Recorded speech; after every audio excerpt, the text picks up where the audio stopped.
For advertisement, call 8125893028. Our Gmail maxtvtelugu@gmail.com. Max TV ప్రేక్షకులకు నమస్కారం. నేను మీ శ్రావ్య.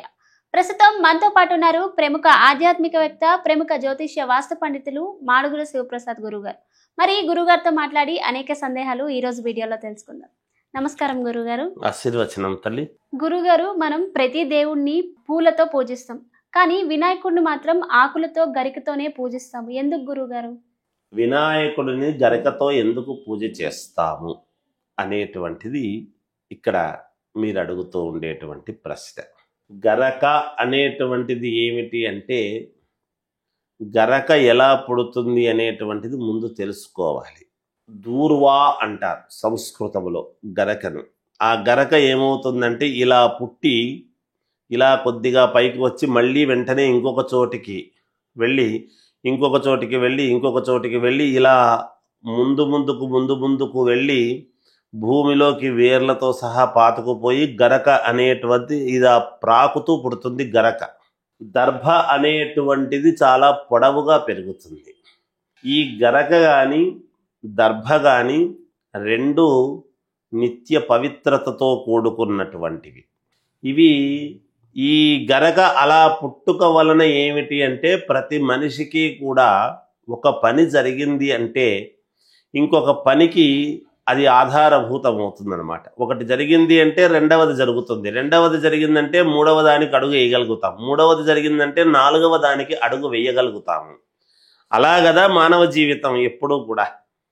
అలాగే ఒక సంతానం అయిందంటే ఇంకో సంతానం, ఇంకోటి అంటే ఇంకొకటి, ఇలా దేనికైనా అభివృద్ధి అనేటువంటి ముందడుగు అనేటువంటిది ఉంటుంది.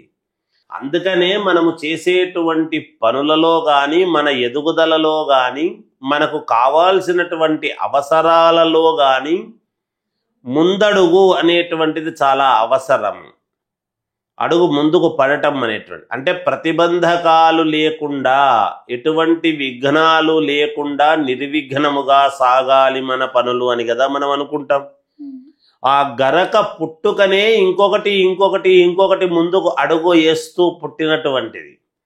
అటువంటి గరకతో మనము వినాయకుడికి పూజ చేసుకుంటున్నాము అంటే మనకు ఉండేటువంటి కష్టాలన్నీ కూడా పోయి మనకు కావాల్సినటువంటి పనులు తర్వాత పనులు ముందుకు పడటానికి అవకాశము ఎక్కువగా ఏర్పడుతుంది అనేటువంటి భావన. గరక చాలా ప్రీతికరమైనటువంటిది, పరమ మహోన్నతమైనటువంటిది గరక. అటువంటి దానితో వినాయకుడికి పూజ చేసినప్పుడు ఆయన చాలా బోళాశంకరుడి యొక్క కుమారుడు కదా. గరక అలా వినాయకుడి ముందు పెట్టాము అంటే చాలా సంతోషపడతాడు ఆయన. అందువలన గరకతో ఎక్కువగా చేయటానికి ప్రాధాన్యత ఇస్తాం. ఆకులు అలములు ఇవన్నీ కూడా ఎందుకు పెట్టారు అంటే మనము గమనించాలి ఎప్పుడూ కూడా. ఇవి ఈ పొద్దు మనము చూస్తూ ఉన్నాం, వరదలు అవి వచ్చి విషజ్వరాలు అనేటువంటివి ప్రబలుతూ ఉన్నాయి అని. ఎండాకాలం అంతా కూడా మే జూన్ నెలల్లో అంతా కూడా విపరీతమైనటువంటి ఎండతో భూమి అంతా కూడా బాగా వేడిని తీసుకొని ఉంటుంది.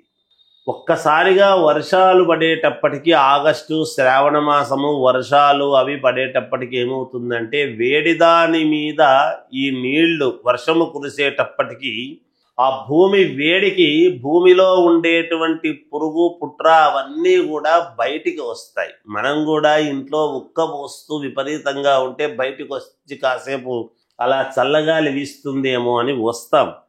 అలా పురుగులు పుట్ర అవి బయటికి వచ్చినప్పుడు ఏమవుతాయంటే, అవి ఉండి ఒక రకమైనటువంటి విషజ్వరాలు, దాని యొక్క గాలికి వాటికి మనకు అవి అక్కడ వాలి ఇక్కడ వాలి మన మీద వాలి ఏదైనా జరిగితే విషజ్వరాలు అవి వస్తాయి అనేటువంటిది అందరికీ తెలుసు. ఇది సైన్స్ ప్రకారంగా వాళ్ళు చెబుతారు.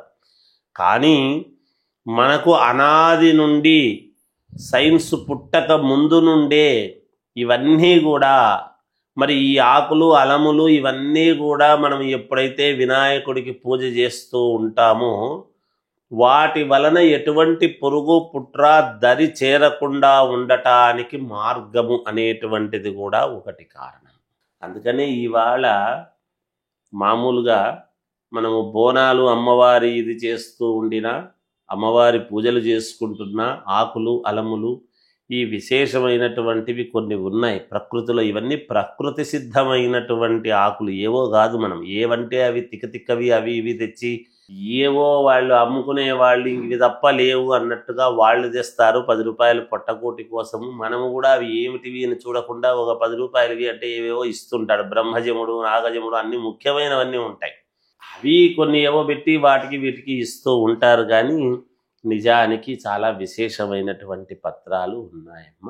అందుకనే అధాంగ పూజ అని జరిగినప్పుడు ఫలానా ఫలానా పత్రం పూజయామి అని చెప్పడం చేయటం అంతా కూడా జరుగుతూ ఉంటుంది. అవన్నీ కూడా మన శరీరములో ఉండేటువంటి ఎటువంటి ఇబ్బందులు లేకుండా, రోగాలు రాకుండా చేసుకునేటువంటి దానికి కూడా ఇది చాలా సులభమైనటువంటి మార్గము. అందున ప్రధానమైనటువంటిది గరక. కాబట్టి గరకతో ఎక్కువగా చేస్తూ ఉంటాం. చాలా చక్కగా చెప్పారు గురుగారు. ధన్యవాదాలు. జయోస్తు.